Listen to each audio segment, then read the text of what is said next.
નમસ્કાર, આપ જોઈ રહ્યા છો TV9. હું છું હાર્દિક મોદી. શરૂઆત કરીએ સમાચારોની. જે અમદાવાદમાં ગરબામાં વિધર્મીના પ્રવેશ મુદ્દે VHP આક્રમક થયું છે. ફરીદા મીરના ભાઈએ કરેલા ગરબાના આયોજનના વિરોધની VHPની ચીમકી છે. નિકોલમાં ફરીદા મીરના ભાઈ ચાંદ મીરે કર્યું છે ગરબાનું આયોજન, તો VHPના નેતા અશોક રાવલે ચીમકી ઉચ્ચારી છે. પોલીસ વિધર્મીને ગરબાના આયોજનની મંજૂરી ન આપે તેમ VHPની આ ચીમકી છે. વિધર્મીઓ શું કામ ગરબાનું આયોજન કરે છે તેમ પણ VHP તરફથી આ નિવેદન આવ્યું છે. વિધર્મીઓ કમાણી કરવા અથવા લવ જેહાદ માટે કરે છે ગરબાનું આયોજન. જો વિધર્મીઓ ગરબાનું આયોજન કરશે તો અમે વિરોધ કરીશું. આ VHP તરફથી સ્પષ્ટ ચીમકી છે. કાલથી નવલા નોરતાની શરૂઆત થઈ રહી છે અને એ નવરાત્રિમાં વિધર્મીઓ નવરાત્રિમાં એટલે કે ગરબા રમવા માટે ના જાય એ બાબતનો રાગ ફરી એકવાર VHP દ્વારા આલપવામાં આવ્યો છે. VHPના મહામંત્રી અશોકભાઈ રાવલ આપણી સાથે છે, એમની સાથે વાતચીત કરીએ કે તેઓ આ સંદર્ભમાં શું કંઈ કહી રહ્યા છે. અશોકભાઈ, વિધર્મી એટલે કોણ? મતલબ કયા વિધર્મીમાં તમે કોને આવરો છો અને એ સંદર્ભની અંદર આપના દ્વારા કયા પ્રકારની કામગીરી કરવામાં આવશે? આ દેશની અંદર જેમનો ઉદય થયો છે, હિન્દુ સંસ્કૃતિને જે માને છે, એમાં હિન્દુ એટલે સનાતન, એની અંદર શીખ, બૌદ્ધ, જૈન અને સ્વામિનારાયણ આ બધા જ હિન્દુમાં આવી જાય છે, કારણ કે એના મૂળ સનાતની આ બધા છે. આ સિવાયના બાકીના જે પણ છે એ બધા વિધર્મી છે. એટલે એમાં વિધર્મીમાં મુસ્લિમ પણ આવી જાય અને ક્રિશ્ચનો પણ આવી જાય, એ સિવાયના પણ જે હોય. ઓકે, તો એમને પ્રવેશ નહીં આપવા દેવામાં આવે કે શું કંઈ કરીશું આ વખતે? એટલે બેઝિકલી આપણે જોઈએ, ઇતિહાસ પણ બધાને ખબર છે કે જ્યારે દેશ આઝાદ થયો એ ઘડીએ પણ ચળવળ ચાલી, જ્યારે વંદે માતરમનું ગીત ગાવા માટેનું મુસલમાનો ના પાડતા હતા કે અમે માનતા નથી, આ મૂર્તિ પૂજામાં માનતા નથી, એટલે અમે વંદે માતરમ જે રાષ્ટ્ર માટે હતું એ ગીત ગાવાની ના પાડતા. તો ત્યારે નવરાત્રિમાં એમનું શું જરૂર છે? આ તો માતાજીનો પ્રસંગ છે અને એમને એમની સાથે કોઈ લેવા દેવા નથી, તો એ શા માટે કરે છે?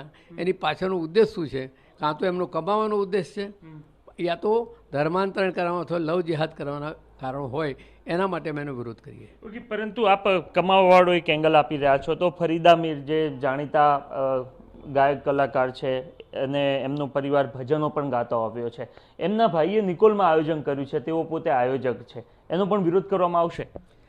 જો કોઈ પણ માણસ આ દેશમાં રહેવાવાળો પોતે સ્વતંત્ર રીતે ધંધો કરવા માટે, પોતાનો જે ઉદ્યોગ હોય કરવા માટે છૂટ છે, પણ નવરાત્રિ પૂરતો જે પ્રશ્ન છે એની અંદર વિધર્મીઓ આયોજન કરે છે અને એની અંદર પછી વિધર્મીઓ આવે છે, એના તબલા વાદક કે આ તે બધું આવે છે અને સાથે સાથે એના પાસ આપવામાં આવે છે. તો પાસ દ્વારા આવા વિધર્મીઓ અંદર પ્રવેશ કરે છે.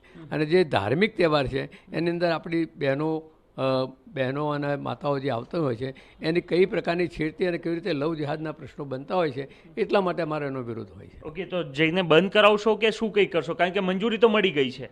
હજુ મંજૂરી મળી નથી. ઓકે, એટલે ચાંદ મિયા કરીને કોઈ છે એને મંજૂરી માગી છે, હજુ સુધી એને મંજૂરી મળી નથી. અને અમારો સરકારને પણ આગ્રહ છે અને પાર્ટી પ્લોટવાળાને પણ આગ્રહ છે અને પોલીસને પણ આગ્રહ છે કે ભાઈ એને બને ત્યાં સુધી પરમિશન ના જ આપવી જોઈએ.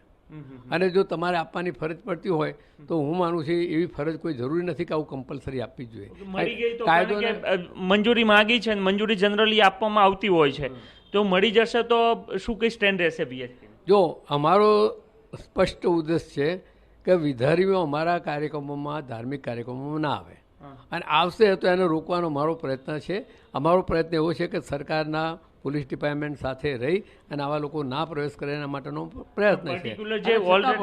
છતાં પણ જો આવી રીતે કોઈ જવાનો પ્રયત્ન કરશે તો વિશ્વ હિન્દુ પરિષદ અને બજરંગ દળના કાર્યકર્તાઓ રોકવાનો પ્રયત્ન કરશે અને કાયદો વ્યવસ્થાની જવાબદારી સરકાર. ચાંદ મીરના કાર્યક્રમને લઈને શું કરશો?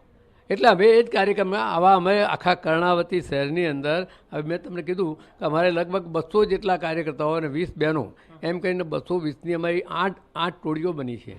અને જ્યાં જ્યાં આ પ્રકારના કાર્યક્રમો થતા હશે એની આજુબાજુમાં એ લોકો એનું રાઉન્ડિંગ કરશે, તપાસ કરશે, અને કોઈ બહેનો કોઈ ફરિયાદ આવશે, પર્ટિક્યુલર એ કાર્યક્રમને લઈને વિરોધ કરશો? એ કાર્યક્રમનો પણ અમે વિરોધ કરશું. અમારો ટોટલ બધાના માટે આ એક જ સરખો રવૈયો રહેવાનો છે, એટલે અમે એમ વિરોધ કહીશું.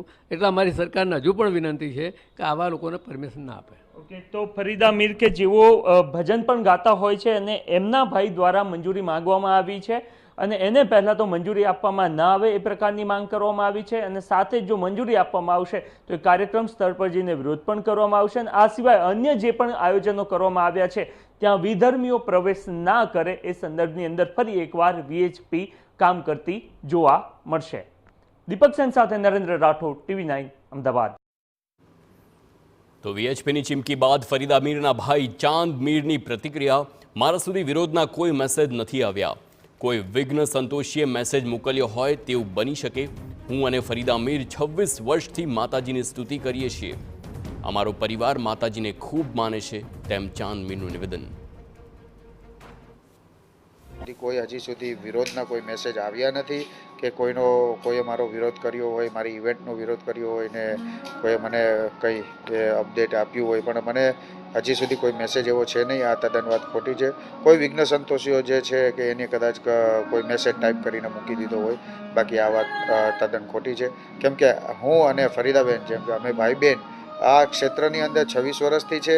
એમાં બાપા બજરંગદાસના, ભોળાનાથના જે કંઈ ભજનો, જે ડાયરા, લોક ડાયરા અમે જે કરીએ છીએ એની સાથે સાથે ગરબા માતાજીના ગુણગાર ગાઈએ છીએ. તો એ વર્ષોથી અમે 26 વર્ષથી ગાઈએ છીએ. આખું ગુજરાત જાણે છે કે અમારો આખો પરિવાર જે છે એ બધા પણ માતાજીને ખૂબ માને છે અને એમને પૂછ્યા સિવાય આગળ ડગલું પણ નથી ભરતા. તો જે આ મેસેજ મળ્યો છે એ તદ્દન ખોટો છે.